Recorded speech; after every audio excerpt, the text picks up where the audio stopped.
audience to him. Professor P.D. Rathnasiri is currently a professor and a former head at the Department of Chemical and Process Engineering, University of Moratuwa. Professor Rathnasiri obtained his BSc with first-class honors from University of Moratuwa and then MSc by research from University of Manchester Institute of Science and Technology. And then he got his PhD from Norwegian University of Science and Technology. Further, he did a postdoctoral stay in Belgium in 2012. His research focus are in the domain of bioenergy, and he has published many book chapters, peer-reviewed journal and conference papers, and he has contributed internationally and nationally in various capacities such as technical advice committee member, consultant in institutes such as United Nations Environmental Program, Central Environment Authority, Switch Asia Project, and Ministry of Megapolis and Western Development. Without taking much time from the audience, I like to hand over the audience to the professor. Sir, over to you.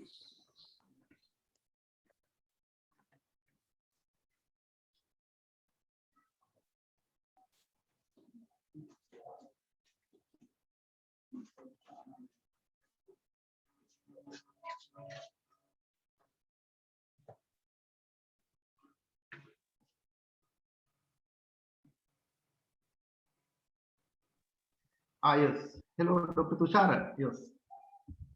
Can you hear me now? Yes, sir, we can hear you now. Yeah. Thank you very much for the introduction. In fact, under the development of new master's program in collaboration with the European Union and Sri Lanka, they are organizing webinars, right, to disseminate the knowledge and actually sharing the good practices and to learn from each other. Those are the objectives of these webinars.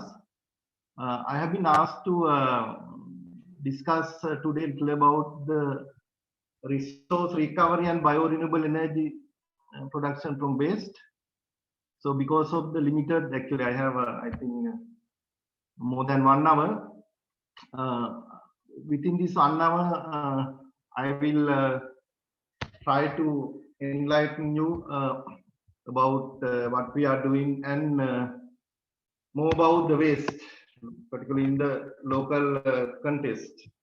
I am from Department of Chemical and Process Engineering, and as Dr. Tushar told, right?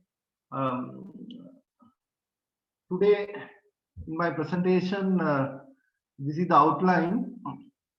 I will define the waste, right? And then I will come to actually waste supply and availability when we are thinking about the resource recovery and development of new waste related industries, right? Waste supply and availability are very, very important. And also I will then go to identify different waste streams and the resource recovery, right?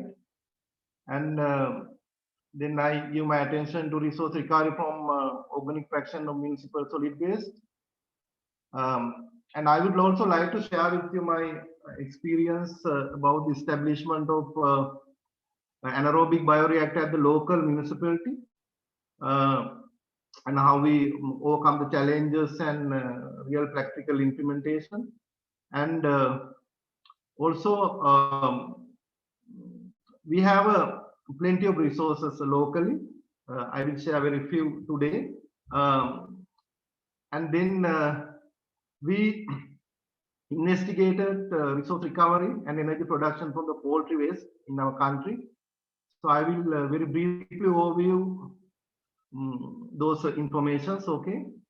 And then I would like to take you for the little away with the science, engineering, and technology, with the very vital subject area, that is the bioprocess modeling and simulation. How we apply these scientific and engineering tools, okay, to evaluate the waste treatment processes.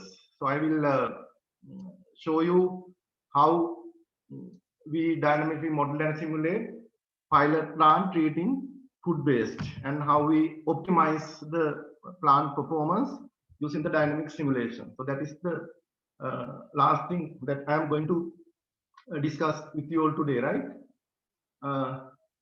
Waste. I have very nice, interesting thing to tell you today. You know, I think as I 1 year back, I wrote an article to a national newspaper about the waste management and the waste management practice in the university and so on.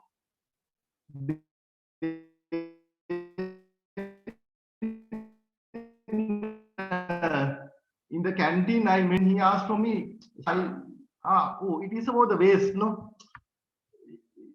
You understand me? He told, oh, sir, it is about the waste. Actually, people have a very negative sometimes impression about the waste, right? So therefore, it is very important us to understand the real definition of the waste. There is nothing called waste.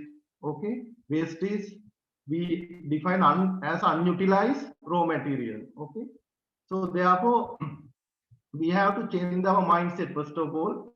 If we are developing the new technologies, the way we look at the waste, right?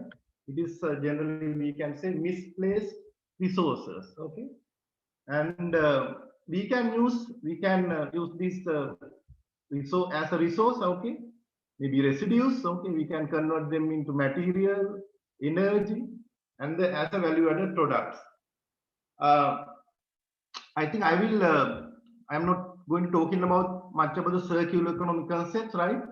Rather than the linear economy, now what we are trying to do is recover resources and close the loop, right? In that context, waste is very, very important.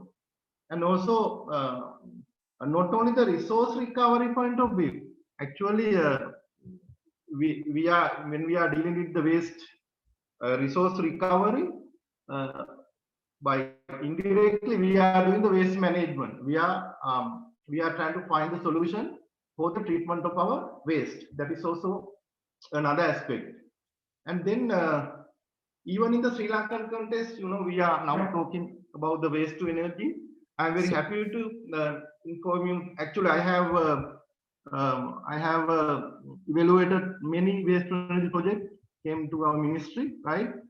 And very happily now one project we could implement. So may I disturb you for a while? Yes. Please go to the presentation mode. It's a full screen mode. Right. Okay. Waste to energy is another, actually energy recovery is another aspect of waste treatment. I'm very happy to inform you that now one large scale waste to energy plant is in operation in Sri Lanka. I think they commissioned plant this February at Kervalapitiya, right, to treat the 100 metric tons per day municipal solid waste unsorted. And when you come to harnessing energy from biomass, okay, sewage sludge, we have agricultural residues, right, microalgae, etc. All those are biomasses and waste. Now, I told you that the waste is unutilized raw material. Now, let us look at definition of waste according to our solid waste management policy of Sri Lanka. 2019, actually, government, the cabinet gave the approval for this new solid waste management policy. We had another policy 2007. Actually, in the 2019, with this new policy formulation came.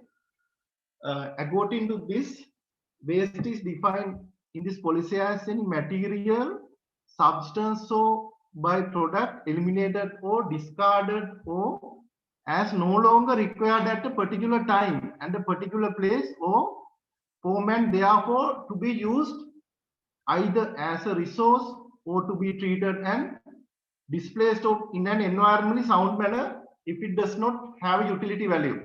It's a very nice definition. I like that, right? Resource or to be treated, right? This is the definition given in our Sri Lankan solid waste management policy. You can actually, if anybody wants, you can get it from the ministry website, right? And they have also clearly dictated the waste management policy adopted into Sri Lankan context. Look at this, technology development, usage and transfer shall exclusively focus on holistic integrated waste management systems, considering the interlinkages with waste form to prevent transfer of pollution from one sources to the other and maximize resource utilization. I think you all know nobody can completely eliminate the pollutants. Actually, what we are doing in the waste treatment is transferring pollutant from one form to another form, which is less harmful. In the end of the day, ultimately you will need a landfill to dispose the ultimate thing. Okay, you cannot completely eliminate pollutant. Now, very important thing is in the policy statement, technology development for waste recycling and resource recovery shall be promoted with appropriate partnership covering the entire life cycle, right? Very clearly says waste recycling and resource recovery. Okay, this is today my discussion. Shall be promoted with appropriate partnership covering the entire life cycle. So we have to look at the entire life cycle of the waste management and treatment. Now, I will, before I come to resource recovery, I want to define what is the biomass, right? I think you all are very familiar with the biomass terminology. Any plant-derived organic matter available on the renewable basis and even the animal waste, right? Here we can have dedicated energy crops, agricultural residue waste, wood waste, municipal waste, industrial waste, animal waste, aquatic plants. I think I sincerely request you don't confuse with the word biomass. Normally wastewater treatment and the bioprocesses, we define the biomass as the active microorganisms, right? Here is another term given in the wastewater treatment, but here we using the waste treatment, waste and this resource recovery biomass is the kind of animal and plant related matters. I know you from in the Europe and Sri Lanka, particularly we have plenty of being an agricultural country, right? We have residues, we have animal waste, okay? We have a large potential for resource recovery. Now this is further a different type of biomass, okay? Agricultural residues, actually some of them are biologically degradable, some of them we use for the burning and the dendro power generation, right? It is not only for the biological processes, right? You can use for any other conversions as well, right?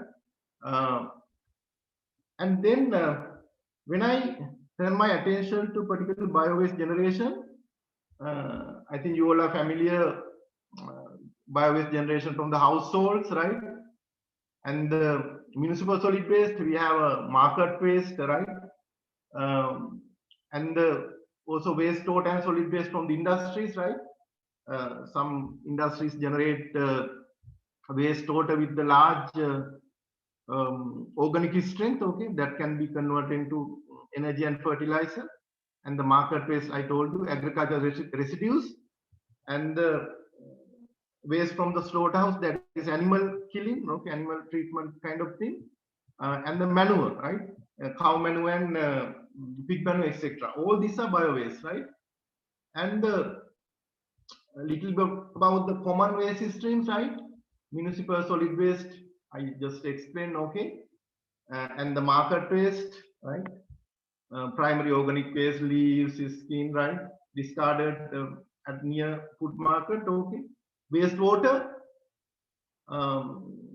any water that has been used in the home, business, so right, institutions, right? And the fecal sludge, that is also very, very valuable waste for the resource recovery, right? At the moment, in Sri Lanka, only very few municipalities have fecal sludge treatment facilities. Unless otherwise, some of the we have actually centralized wastewater treatment plant operated by the National Water Board. They accept this fecal sludge to treat in their wastewater treatment plant, right? I will just tell you something more about this later. Then the agro-industrial waste, residues, okay. Agriculture residues, leaves, stalks, seed pods and stems, okay. And we identify process residues, right?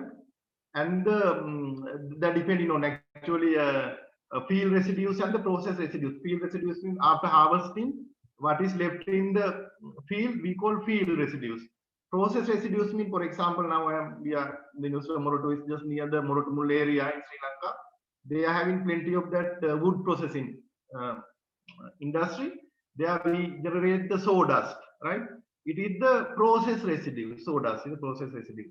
So we can define these field-based residues, process-based residues. Then the animal waste, right?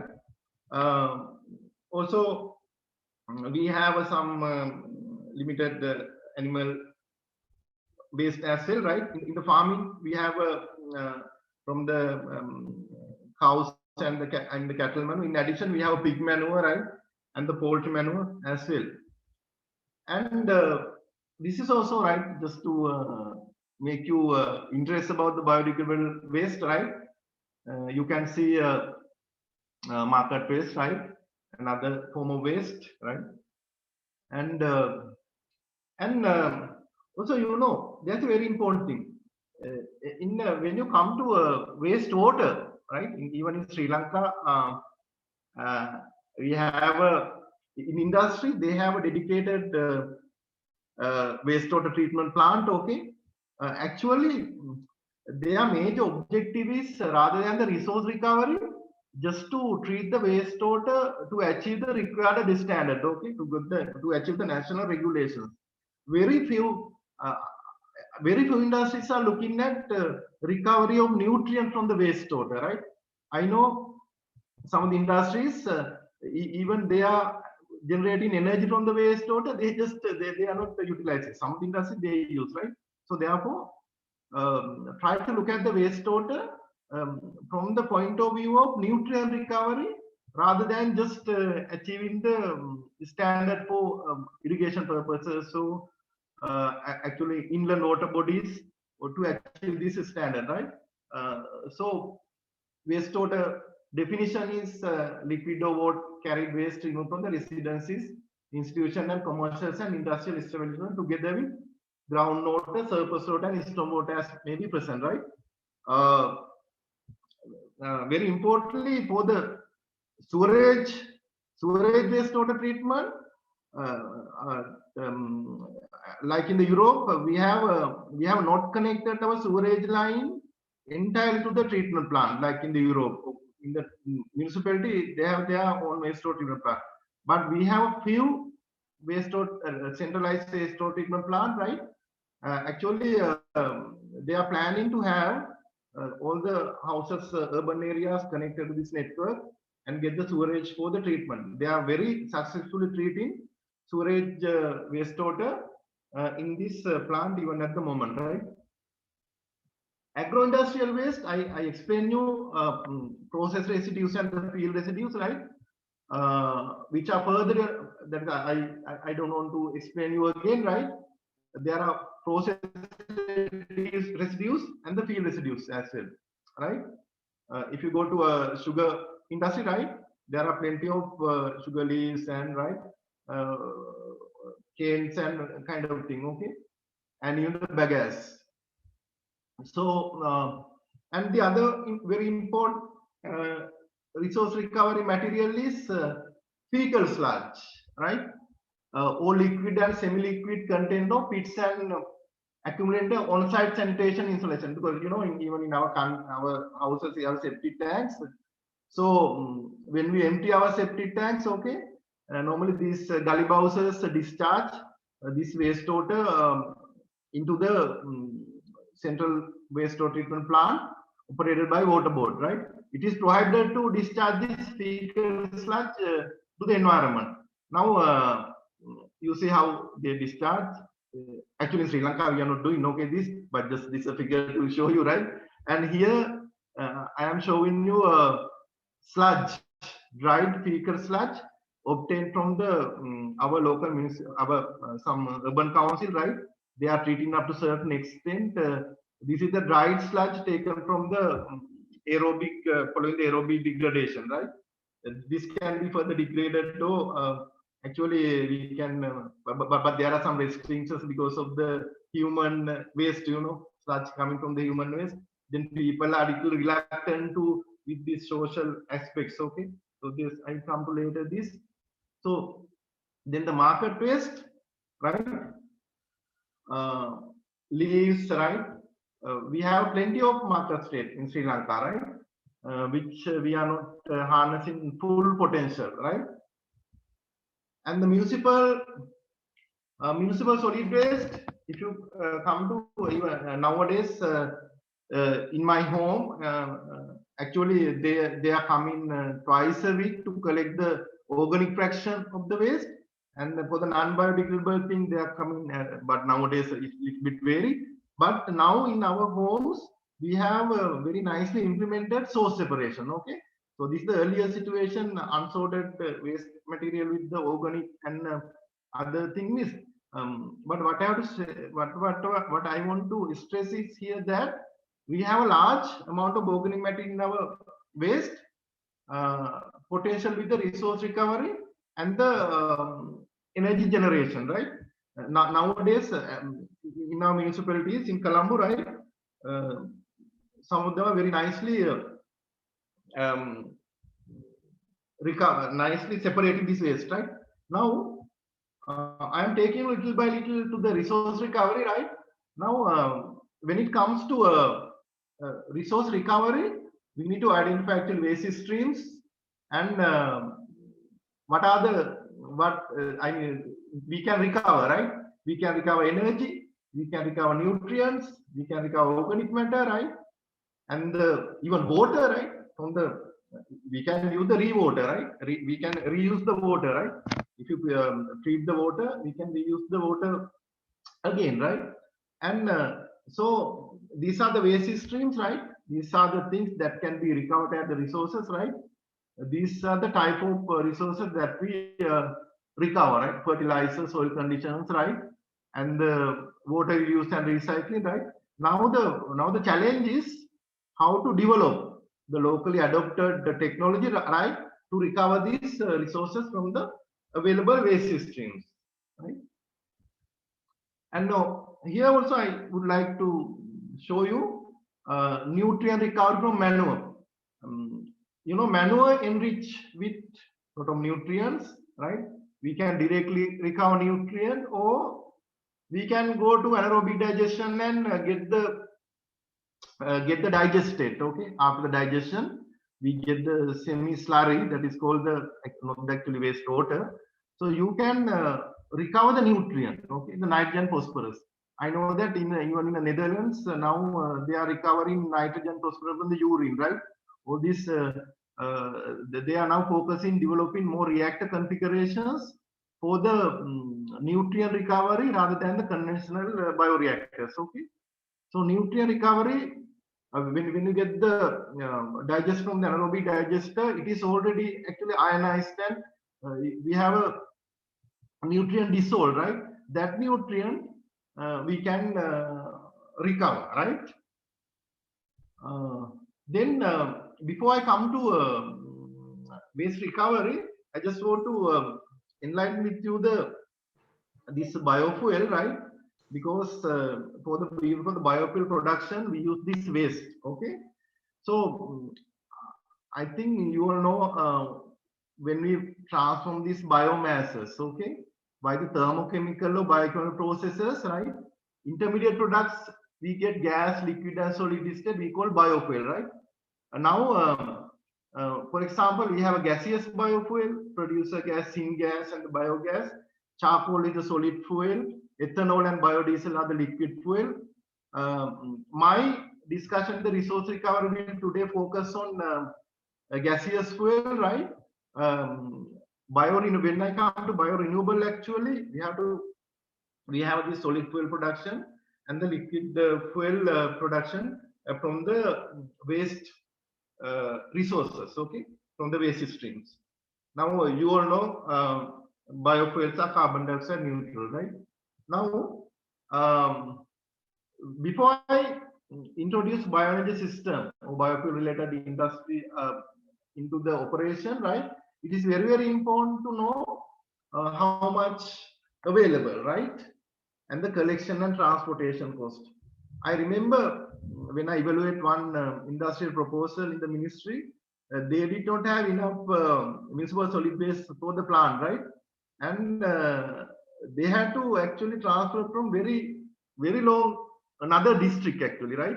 So it is very costly. Then they had a proposal to establish the transit stations, okay, to store the waste, and then after that get the fleet, right? So therefore, before you establish any resource recovery, bioenergy related system, transportation and the logistics are very, very important, okay? Social impacts, hygienic issues, right? Employment creation, these are very, very important. And also, when we come to bioethanol production, are we going to go for the food or energy, right? Ethanol from starch, right? So those competitions are there. We have to be concerned with that.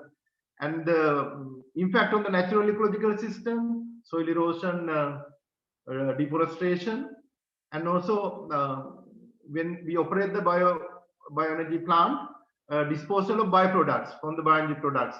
Sometimes if they're smelly, right? If the bad odor comes, then people don't like them, right? So we have to have precautions to odor elimination kind of thing. Okay, these are some of the problems that comes with the bioenergy plant. Now, I will show you how we classify the biofuel production processes, right? Thermochemical, biochemical, and agrochemical.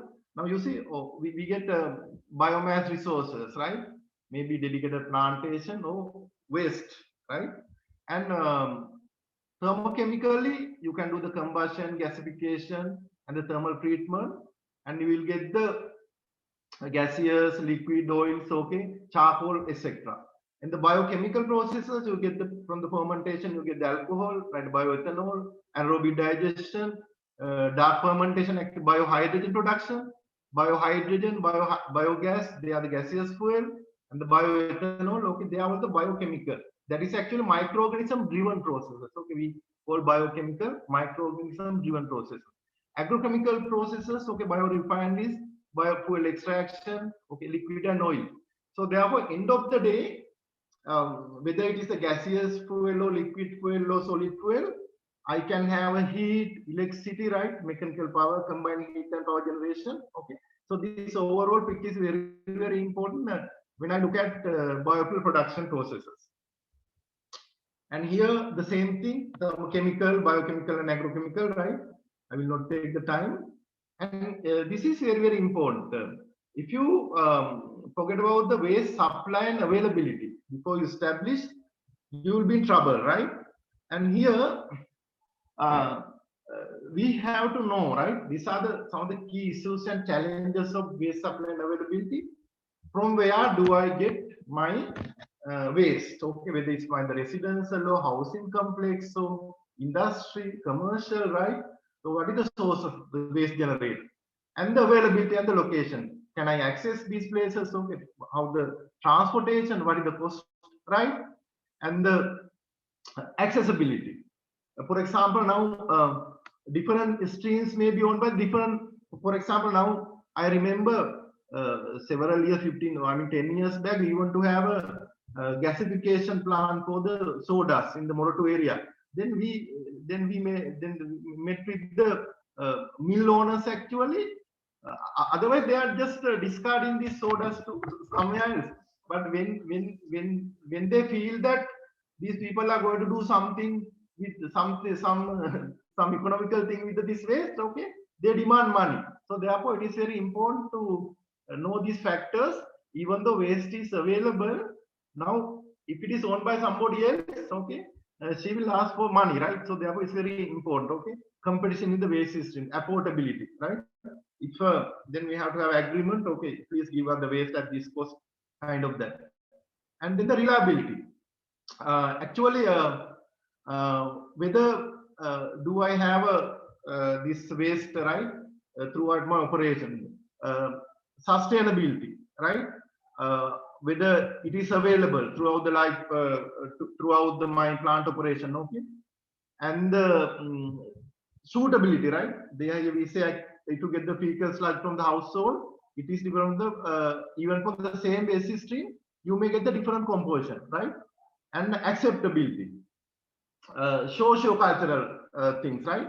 Because even in Sri Lanka, sometimes people do not want to use biogas or biomethane generated from the toilets, right? Okay, so even though it is a clean fuel, they do not want to use for the energy purposes, right? That is their perception. And institution in Sri Lanka, actually, information and waste supply and availability and ongoing waste projects, you can get the information on the Central Environment Authority and the UDA, Waste Management Authority, and the local authorities, provincial councils, urban councils, okay, Pradesh Sabha and all these places, right? So they are involved with this waste chain, right? This information. And now, when we come to availability of municipal solid waste, okay, for example, the resource recovery, we need to have very good resource estimation. Now I am showing you some of the, actually this did 2015 or 14, I remember. Students evaluated how much unsorted municipal solid waste coming into our open dumping site, okay, into different municipalities, Moratuwa, Bolesgamuwa, Kasbah, Dehiwala, Jayadura, Maharagama, Homagam, like that. According to this, you will see how much daily average, right? They get from these municipalities. So it's a huge amount. As I remember, totally now it has gone up, right? At that time, 450 or 475 tons per day. Okay, they are getting this waste for the open dumping site, and these are the characteristic of this municipal solid waste coming into dumping site. Okay, most of actually nearly 75-70% are organic material. From this organic material, food about 37. We have other organic material, coconut husk, right? Fish and meat, and they are sometimes long-term biodegradable, and food waste are short-term biodegradable. Okay, these compositions are available in the local context, right? So we have actually in the municipalities, we are transporting this waste to the dumping site or the treatment facilities, okay, but we have actually compactors also to transport this waste, just to show you for the. And when we come to process residues, right, and like for example sawdust, okay, actually I know that paddy husk and these things are used in the biomass boilers in some of the industries. So sometimes these residues are available, okay, they are just dumped, they are, right? And for example, sometimes those are available for the briquette making, like that, okay. And here if somebody want to develop the business model from this residues of waste, okay, it is very important, this evaluation, right? For example, how much available, okay, and the moisture content, heat value, right, collection factor, energy use factor, right? These have been those research studies have been locally conducted, right?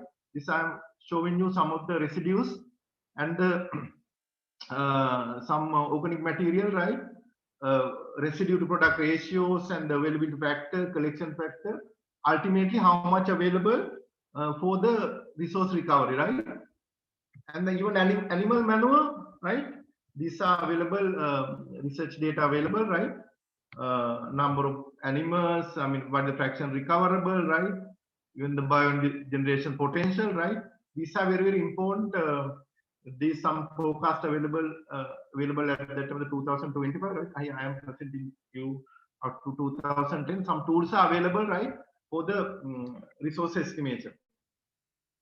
Now, these are the very, very important factors we have to consider before we developing the resource recovery facility. Actually, sources of waste availability, whether I can access the waste streams, affordability, reliable. Okay, reliability means in a certain month or certain weeks whether the waste is available. Okay, can they supply waste continuously for my plant? Okay, sustainability, suitability, whether this whether any composition variations are there, right? Whether that can be treated in these particular reactors we designed, right? And the socio-cultural acceptance, okay, for waste system for reuse. So these factors we have to consider when we think about the resource recovery facility, right? And here I show you actually this is the figure 450 metric ton, okay, from the unsorted. Now this open dumping site, they have some composting plant for the organic material, right? And most of the recyclable material they recover, right? And only part go to open dumping. Okay, now the system has improved, right, than before. And again, this is our energy and compost generation potential from our organic waste. I just show you this. And the other most important thing is not only this kind of municipal solidation kind of thing. In Sri Lanka, we have other biomass resources that can be used combined with municipal waste like water hyacinth, glycidia. Okay, here if you combine them, right, you can improve the this kind of waste resource recovery processes. Okay, municipal waste, aquatic plant, industrial waste. So we call this called co-digestion. Okay, combination of more than one waste material. For example, glycidia is a very typical tree in our Sri Lanka. We have witnessed that we can very easily use this leaf for the anaerobic digestion and the stems for the biomass production, biomass burning boilers. Okay, so this is a very fast growing one. Even the water hyacinth is available plenty of things with the actually our lakes and our some water streams, right? Because of the discharging of wastewater and the nitrogen content, right? These we can harness energy. And I want to tell you one thing. When you come to municipal councils, urban councils, Pradesh Sabha, so on, we have a large amount of short-term biodegradable substances, okay, that we can use for the biological processes. So rather than the long-term thing, with typical nature of a municipal solid waste generator, we have a plenty of organic material short-term that's quickly degradable. And then I come to biofuel. Actually, when we come to biofuel produce this system, right? End of the day, you can have the carbon dioxide and the nutrients, right? With the, I mean, with the photosynthesis and the biomass energy storage, right? With the, we use industrial purpose or the household purpose, right? We can enhance energy and we can recover the nutrients. Okay, with a managed system, they are sustainable. And this is further. There's an important thing in this one, because primary fuels, right? Even you can use the cow dung as a primary fuel. But when you convert cow dung with the fermentation to biomethane, it's a secondary fuel, right? So you can use this primary fuel and the secondary fuel, right, for the generation of heat, electricity, and the mechanical power, right? This is very try to understand this primary fuel and secondary fuel based on their conversions, right? And Today, my discussion, it's a very broad area, resource recovery from waste, right? So I will mostly focus on the gaseous, biofuel and resource recovery from the waste, okay? Here, if you get a total picture about the, again, if you focus on the municipal solid waste, you can recover actually a non-biodegradable thing you can do for the recycling, and if there's ultimately you got the landfilling, right? Or otherwise you can with you can go for the composting or the biogas production. Therefore, this is the total picture for the MSW waste management, right? And a little bit about the Sri Lankan situation in the waste management. We have open dumping, central landfilling, waste to energy, composting, anaerobic digestion, right? These are the strategies adopted even in the Sri Lankan situation. I have to tell you one thing here. No country can solve their waste treatment problem with the biological process alone. You know why? Biological processes are slow, right? With the alarming rate of this waste generation, we cannot use only the bioprocess. Therefore, we have to have a incineration or the combustion system, right? Maybe 40%, 50%, and we should have a biological process plant. Okay, we should have a compost planting, right? We have anaerobic digestion. This is a mixture. We have to find the solution with the mixture of this concept. Okay, and here, as you all know, in the anaerobic digestion process, right? It is actually sustainable process for the resource recovery, right? Because I told you I will focus on the gaseous biofuel production with the waste, right? They are, you can use the industrial waste, domestic waste, okay? Rather than the disposal, right? You can again generate the energy and use in the processes, okay? It is a very powerful tool for the solid and liquid waste management, okay? Rather than the energy production and the resource recovery, okay? It is a very powerful tool for the solid and liquid waste. This is the total chain about the anaerobic waste treatment, right? You have a waste feedstock, right? Pre-treatment, reactors, and then you may get the digestate, okay? And then you can get the liquid form, solid form, right? In the fibers you can separate. If you get the gases, you can with the force treatment, right?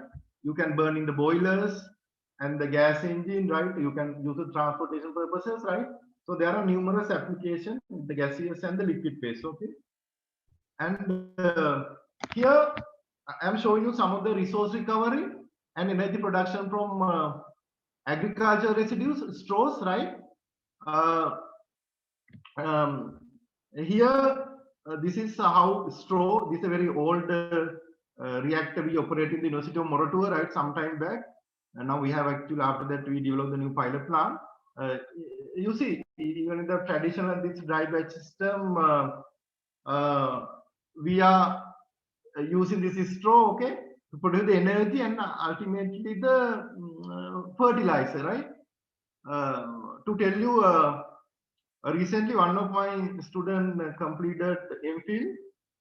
He did the experiment in the France, INRA laboratory. Very extensive scientific investigation of this. This is not traditional. I mean, this straw and the cow dung. How to improve actually this startup of the reactors. They work with the batch reactors and the leachate bed reactors with the to overcome these process failures. Actually, one of the problem in this one is it is subjected to failure, okay, after some time if you don't have very good understanding about the startup of the reactor. So we very scientifically investigated, but I am not showing that researches are with you. This is just actually we recover energy and this is a dry batch system some time back, right? We developed in Sri Lanka, and here I am going to show you some of the sustainable waste management system we develop in the local municipality with the objective of resource recovery and energy production, right? Actually, this local municipality, they had a very commitment for new initiatives, right? They have the infrastructures, that is water and electricity. They had a committed labor force, right? They wanted to have something else rather than the open dumping. Even at that time, they were spending several million rupees per month for the transportation of this waste. Actually, you see, these are the factors we have to be very concerned before establishment of such a facility in the local municipality or any other place. As I told you, feedstock availability, right? And the constraint and the available infrastructure. Fortunately, we had some water stream, stagnant water, I mean, like mini lake to get the water required for the processing the waste. So that is the one factor we have to look at. Okay, available infrastructure. And they had a land actually. They had a land area. We can have a plant there, right? And the characteristic of the municipal solid waste. Okay, and they were willing to have anaerobic co-digestion, right? And also pre-treated waste they were getting as a result of the source separation, right? And also there were some people who can understand the technology and manage the technology, right? So therefore it was easier to have this one. Now I'm showing you some of the results, some of the information there. They are receiving the 90 tons per day, non-biodegradable 30 tons. They had a composting plant in the facility, right? 15 tons per day. They wanted to find 45 tons per day treatment for the organic material coming into their site, right? In addition, they had another problem. They had a leachate in their ground actually because of the dumping of collection of the waste in the yard. Leachate generated. They wanted to treat this leachate as well, right? In the same reactor facility. That is another concern. So they requested to have some reactor, right? That can treat both, right? And this is the typical actually windrow composting in Sri Lanka. We are here. We have, even though in the internationally we have very mechanically driven, mechanically operated, very sophisticated composting technology. We are using this one in because of the cost and because of the other issues. This is the open this composting actually. It is not the quality, right? There are some issues with the qualities, and even you can see in the real picture because not only the organic material, very tiny, right? Polythene, plastic, and wood and other material also in this composting, right? So therefore, because of not controlling the parameters and other aspects, we are not getting the very quality composting, right? They had a composting plant also, right? And they requested to have a 1 ton capacity plant at the very beginning, and then if it is successful, then they are willing to spend for the 10 ton plant. This is the most important thing in the resource recovery and energy production. There were some low-income families around the municipality. They were willing to get the gases, okay, if they are giving the gases. So that is another concern. And they want to get the electricity from the waste, right? And also, very importantly, because of their composting process is not that much effective, they want to use the slurry from the anaerobic digester, mix with the composting to improve the composting process as well. Those are the things. And this is the reactor configuration built there, right? Hybrid flow reactor system with the 1 ton capacity, right? I will not take the lot of time to explain you, but more important thing is there are 2 compartments, right? This is based on some Indian model, actually modification of the Indian model. Major modification is that we have a separate hydrolysis tank. There organic material actually become into acidic phase, okay, within the 5 days. After that, it is transferred to the second chamber anaerobic reactor, right? There the this biomethanation happens, right? So most important thing is for the waste separation, there is a rotor, right? And there's a screen, right? We can manually separate the waste, right? Non-biodegradable things from the top tank, right? So this is how we are feeding into the reactor, right? This is the bobcat and this is the organic material, and this is the startup of the reactor, right? Adding the water, you can see the actual gas line collection of the gases, right?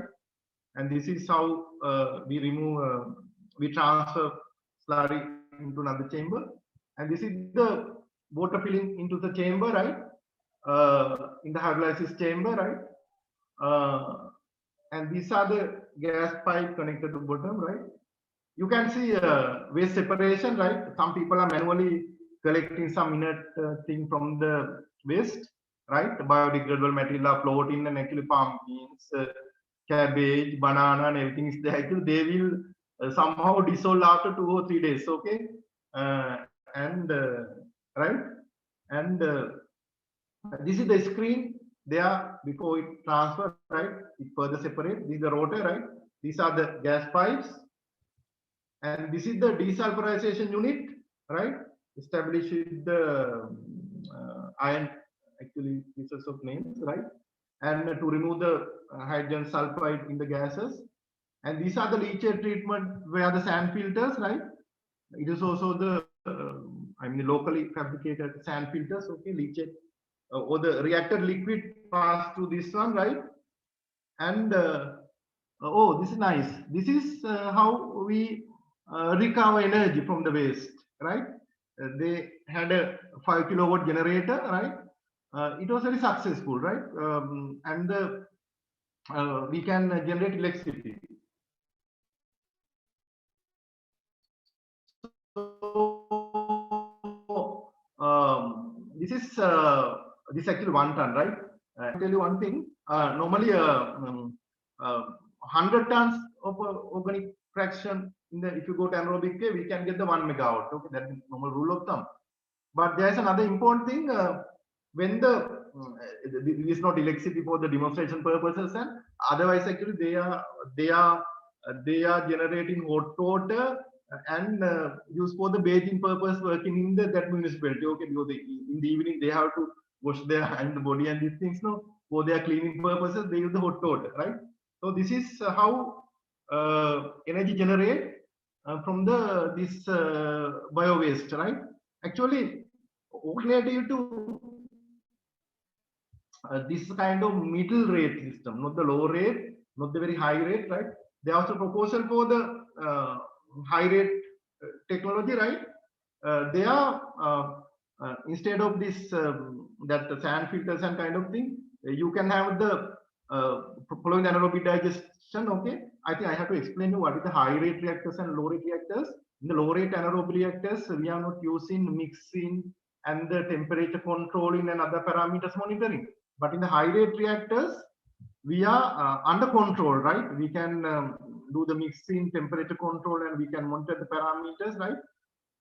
More important thing is they have to spend, actually it's a very expensive going for the high rate system. Then they can use the decanter or a centrifuge, right, to remove the solid and liquid and get the organic fertilizer. Okay, and that was another proposal came to them, okay, from the Chinese right, vendor. So these are the 2 high rate reactors, okay, and then these are the socio-economic thing. No ground dot examination, order is controlled. Actually, there's not huge order, but when the order is, there are some technical solutions, okay, to prevent them in the biological plant. Okay, land use and footprint is compared to other technologies. Okay, so this is one thing. Then other very interesting thing I want to show you, resource recovery from poultry waste. Okay, we did very extensive study and for the Sri Lankan poultry waste resource recovery, right? You imagine how many supermarkets we have, right? What is the consumption of chicken and the meat in the population? Okay, this is ever increasing actually. To cater this demand, they are producing more and more, right? This industry. You can see bedding material with this chicken manure. There's a large environment. There's environment problem, huge environment problem related with this waste, right? So we have to some compostings are there, right? We have to think about this environment problem, groundwater pollution, water problem, airborne pathogens, right? At the moment, they are getting this poultry waste and using their coconut land or other area as a fertilizer, but because of the high ammonia and high nitrogen and ammonia content, it's smelly and it's very harsh waste. Okay, not like the cow manure, right? Now I will show you for our project actually. University of Ruhuna conducted, Agriculture Engineering Department conducted a resource survey. I am showing you in Puttalam area and the Kurunegala area how many these poultry farms are available. You look at the map, imagine, right? Actually, the capacities are varying. Some huge farms are there, right? Generating this poultry manure, right? We can definitely go for the resource recovery. We are expecting to actually develop this plant in this region, right? There's a huge potential of resource recovery from this poultry waste. In this, this is the actually this shows actually where the plant locations are, right? And these are the amount of this waste availability, right? In Kurunegala, 79,900, Puttalam 54, right? This is the amount even in the western province. You have Kalutara and Kampa and Hangwell area, some plants are available, right? So this, according to the student survey, right? These are the availability. Actually, it is difficult to treat poultry manure anaerobical due to ammonia inhibition, right? So therefore, we have to have special technology or treatment thing. World technologies are there, okay, to treat the poultry manure.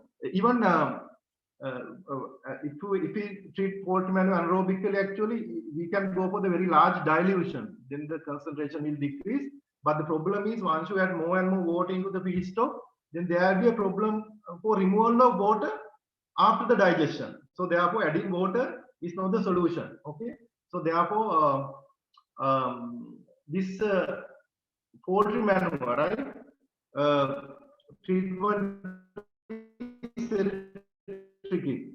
Now, if you recover nitrogen and go for the subsequent anaerobic conversion, you can produce ammonium sulfate fertilizer, right?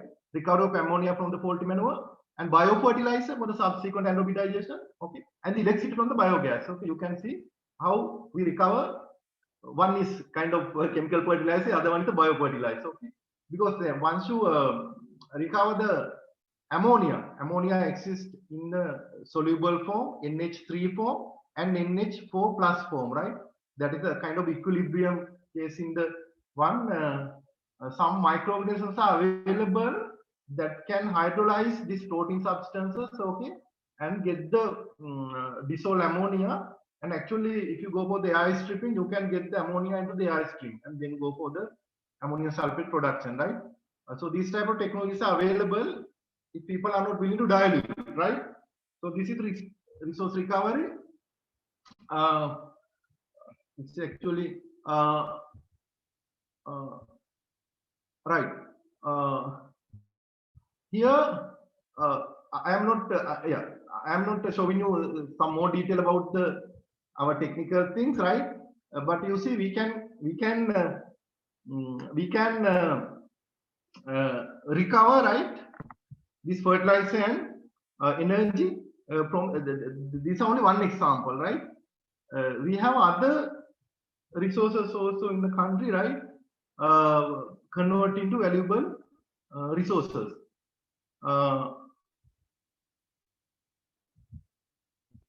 Right. Now, I think I take you to the my I am managing time actually 1931, right? Right. Now, because of the time constraint, I will now, you see why science, scientific, engineering, and the things are essential for the waste treatment and the bioprocessing, right? So therefore, I will tell you for the any resource recovery plant or bioprocessing plant, this modeling and simulations are very important to make our judgment, right? Actually, in the developed countries, they use this tool very quite often, right, to evaluate these bioprocesses. Now, I will ask this question: why waste treatment?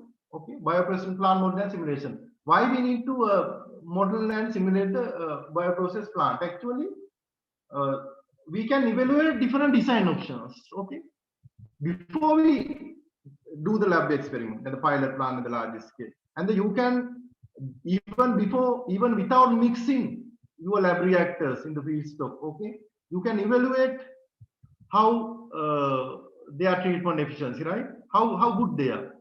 And another frequent thing happen in the bioprocessing plant, actually they are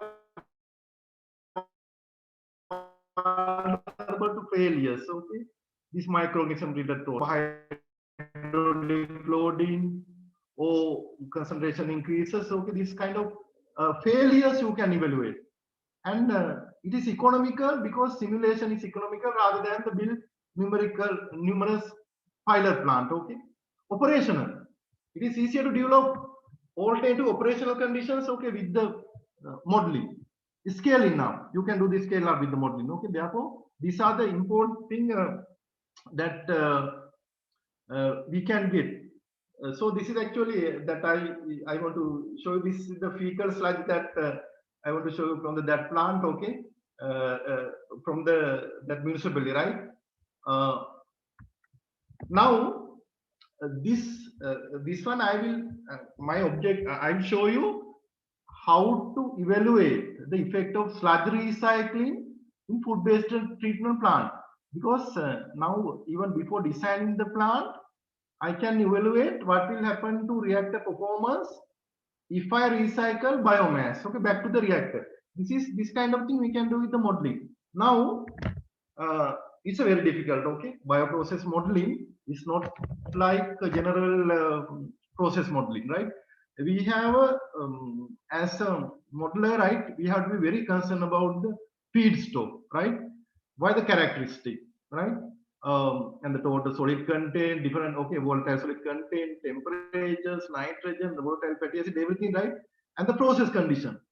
What is the single or multiple stage, volumetric loading, recycle line, heating system, whether it is mesophilic or thermophilic, what the retention time, and what type of reactor I'm going to use, right? It is the plug flow reactor, CSTR reactor, is the reactor network, how big then, is it a 1 or 2 reactor, is a reactor network, okay? And how do I, which one come first, which one come later, right? Those things. In the biologically is very difficult. But the sludge composition, degradation path, microbial kinetics, right? Inhibition, sludge aggregation, those things will have to be considered also in the biological processes rather than the normal thing. And the physicochemical things, mixing pattern, right? Precipitation, liquid gas mass transfer, right? Reactive mass transfer, all these things we can go to in-depth modeling cases. But end of the day, what do I need actually? I need to know whether how much I treat my plant, what the treatment efficiency, okay, and whether my plant is stable, right?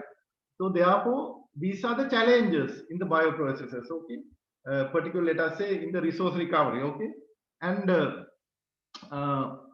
this is the I show you know that that dry batch anaerobic reactor treating straw. So after few years later, we developed this pilot plant in the university, right? This is actually 3D view of the pilot plant. I don't have that much time to explain you everything, but you see, this is the pilot plant where we treated food waste generated in our canteen, right? Here is a mesopylic anaerobic reactor. Actually, it's a little enhanced one, okay, rather than the low rate reactors. One is this CSTRI reactor, right? We have a crusher, we have a sedimentation tank, we have other gas processing facilities.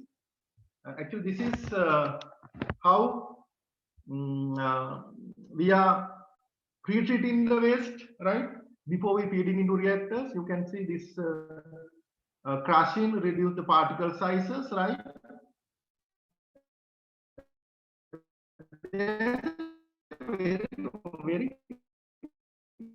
Very important thing.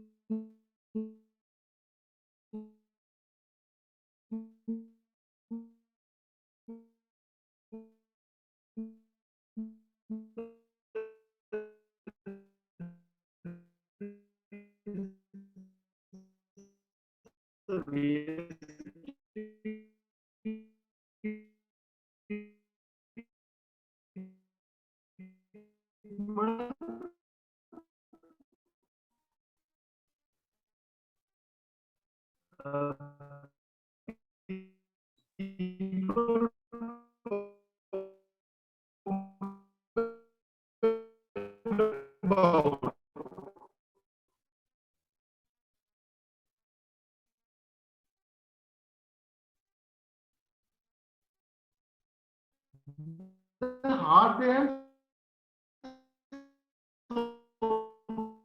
side of this waste treatment. Okay, all this infrastructure vulnerable to sometime failure.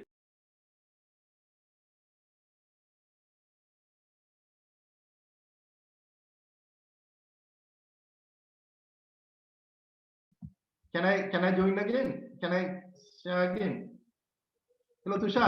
Yes, please, sir. You disconnected for a moment. Please connect again and then share. Right. Okay. Is it okay now? Can you see? see? Okay, sir. Right. Okay, sir. Actually, this is the pilot plant building. This is the CSTR reactor, right? Now, how we simulate this plant? Okay. Let us look at. You can see the crusher, right? That I show you, right? Actually, at the moment we have some problem with the reactor. Now we have actually we have written a very big proposal to expand this one, okay, to increase the capacity. Okay, at the moment we are processing that, and now this is the schematic diagram of the pilot plant, right? You will see the crusher, you will see the actually the reactor and the sedimentation tank, scrubbing and the gases storage and blah blah. So this is schematic diagram, right? When you model the thing, you don't need to use everything available in the plant. Okay, just look at the reactors, okay, and the anaerobic reactor and the sedimentation tank, and the recycling is there, right? And you have our food slurry flow rate, daily flow rate. Very importantly, this why very important thing is normally when we operate the waste treatment plant, sometimes we are not feeding continuously, discontinuously, right? Weekend you don't get the waste, then you don't get the so therefore we are going for the semi-continuous feeding rather than continuous. Anything can be modeled, okay, semi-continuous, batch, right? Anything can be modeled, but in this plant actually we assume that from morning 10 a.m. to 2 p.m. we are feeding, okay. Otherwise you can within the 40 minutes or 20 minutes we can feed into the reactor, right? So these configuration, these are the input material, right? We use for the because in the model, right, you have input, you have model, mathematical model, then you have output, right? So input conditions and the process configurations you can select from the actual pilot plant or in the large scale plant, okay. Head space of the reactor, height of the reactor, right? diameter of the reactor and the liquid volume, retention time, flow rate, slurry, and everything, right? And we use even nowadays actually models are dynamic modeling now very well established within the anaerobic digestion aerobic biological process research, right? Anaerobic digestion model number one, International Water Association London, this in the world anaerobic digestion research expertise developed this model in 2005. Now to 2021, they have done tremendous modification to model, right?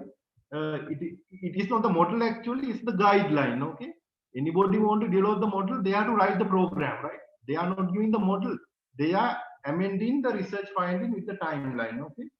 And we use the Aquasim 2.1F dynamic simulator for the modeling, right?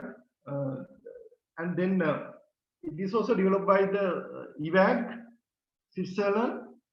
This software is available freely, you can have it. Even you can use the MATLAB also for the same purpose, but MATLAB is like in the grassroots level.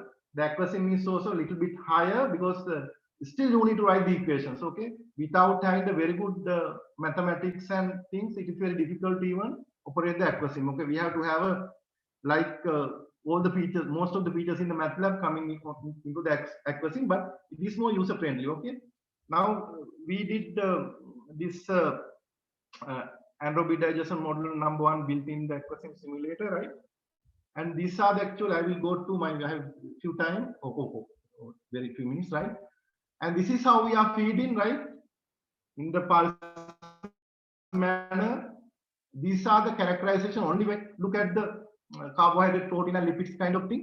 Even you can include dissolving volatile fatty acid, ammonia, like everything. Okay, but for the time being, I am showing you these things. Even you can in the laboratory you can characterize, right?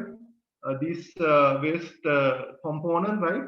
Analytically. After that, you can prepare them according to the requirement of the model, right?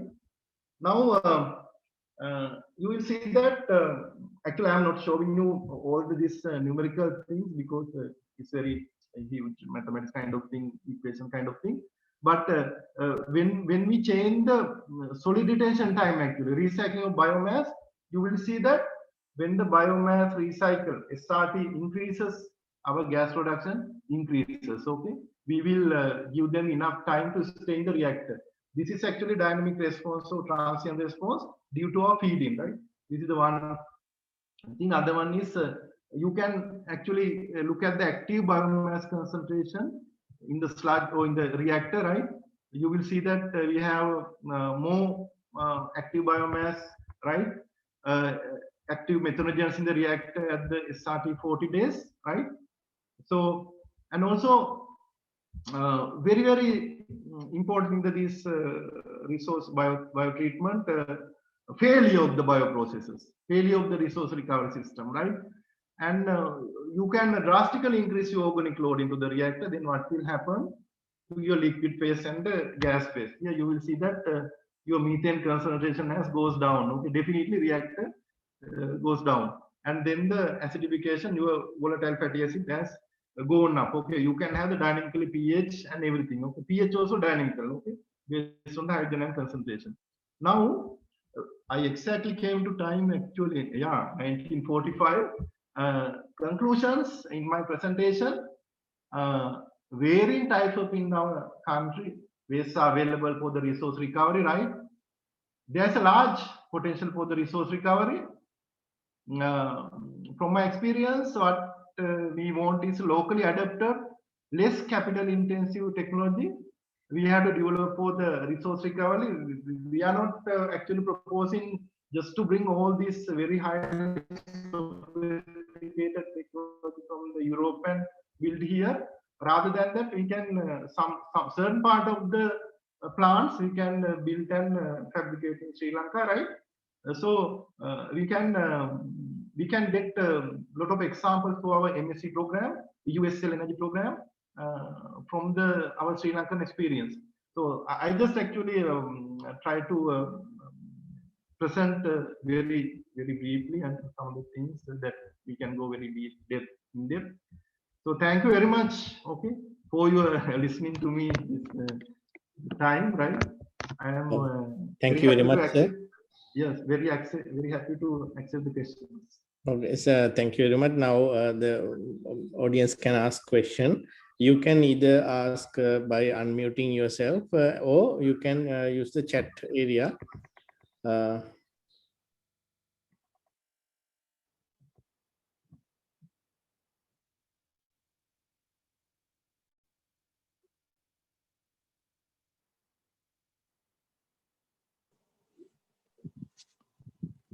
Professor Rathnasiri, can I ask one question? I'm Mahesh.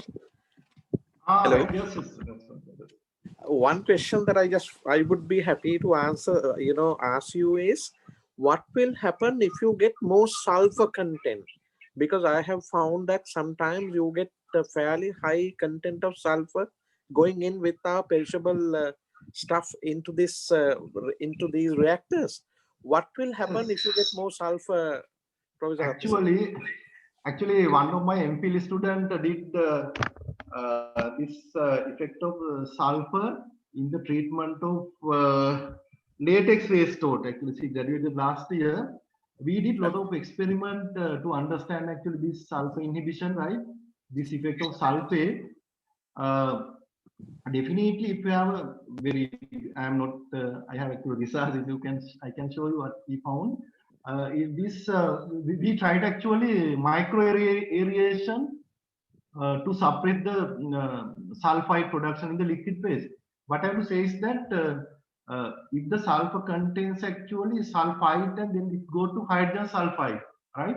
Yes. In hydrogen sulfide, because biologically, when we have a sulfate in the liquid, in the ionic phase, sulfate is electron acceptor, right? He is favorable to organic material, that is electron donors, right, than the inorganic carbon dioxide, right? And therefore, from the competition, sulfate wins according to Gibbs free energy, right? Free energy. So that is why we should not allow sulfate and anaerobization happen to simultaneously.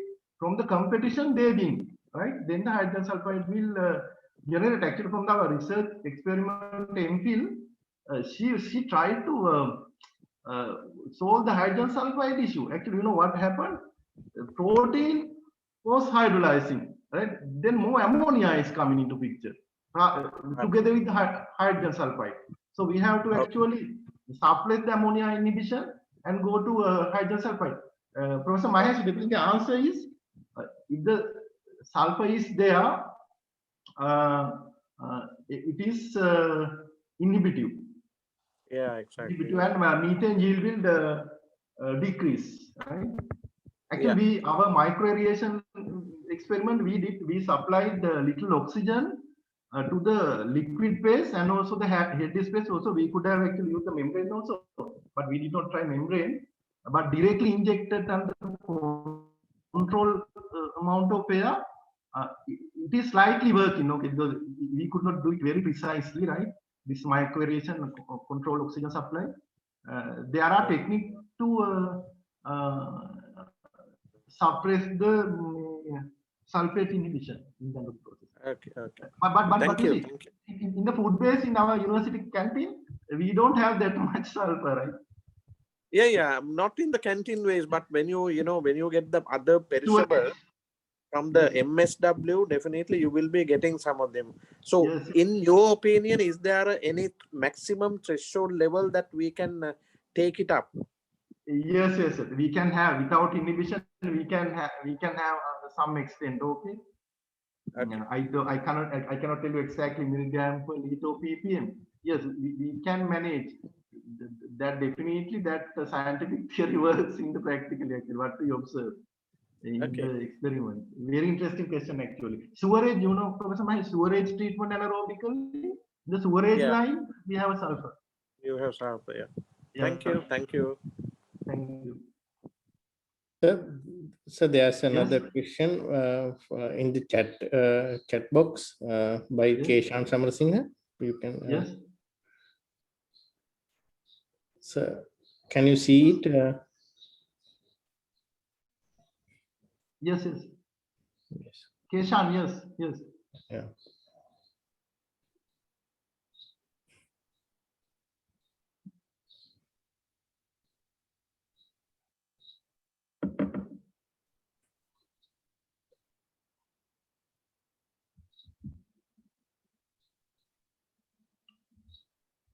Yes, Dr. Tushar, yes. So in chat box, there's a question. It's a very long one. I appreciate Keshan if you can ask this question. Yeah, please ask very shortly. Yeah. Yes.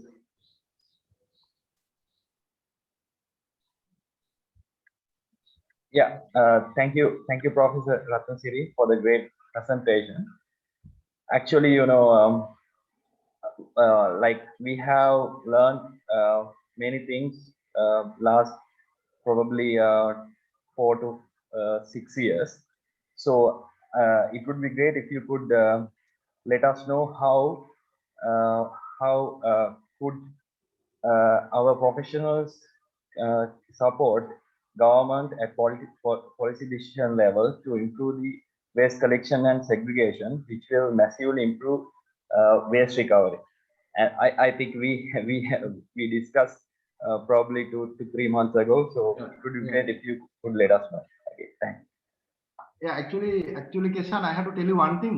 Yeah. One day in my house, my wife or my two kids, they have placed a yogurt cup inside the organic material bin. Okay, and then they emptied to the truck. No, so that worker, he had left the yogurt cup in front of my house, right? I am not angry with him. I am very happy. See why? They are away take the leaves. Then I asked why. No, sir, they are not allowing us to take the stems, right? So we even though they are not that much educated, you see, if they are trained and if we can make the if we can make the social that change, actually it is very easy to change these things, right? And recently I happened to examine the one PhD. It look at actually why solid waste management techniques are not successful, right, in the social contents rather than technological contents. It's a very good finding. Okay, with the survey, we had found why these things are not happening, right, as expected. That is also another area. So my suggestion is actually we can give our commitment and our support actually, right,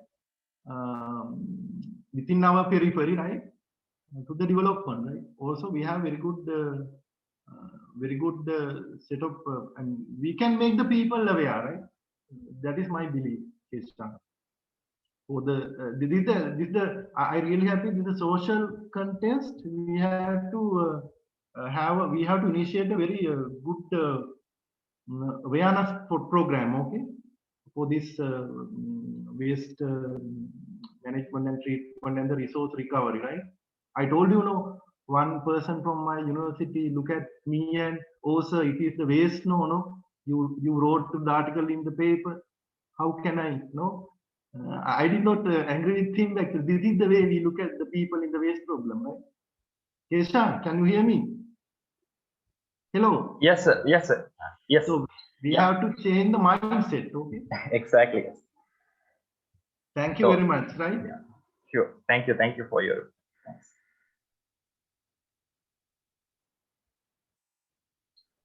Dr. Tushar, is that all? I think yeah, we can allow one or two questions if they have.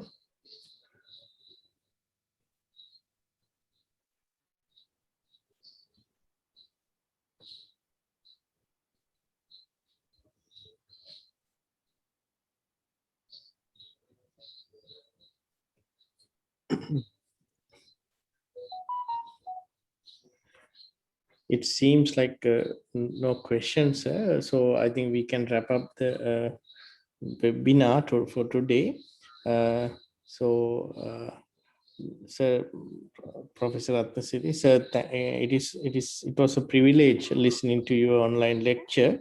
on the title, Resource Recovery and Biorenewable Energy Production from Waste. It was an enlightening presentation. Thank you very much for your thoughts you shared with us. Further, I thank those who participated with the discussion, Professor Mahesh and Mr. Keshan. Thank you very much. It completed the objective of our program. And more importantly, I would like to extend my gratitude for the sponsors of this webinar, Sri Lanka Association for the Advancement of Science and the Open University and the EUSL Sri Lanka project. And this is a webinar series. Every month we have one seminar, and the next one it will be in June. The lecturer is Professor Max Platzer from University of California. He will discuss about energy shift. If you subscribe to our WhatsApp group, or if you are in our communication channel, you will receive the link in future. So please be ready to receive it, and we hope you will participate again with that. Once again, I thank very much.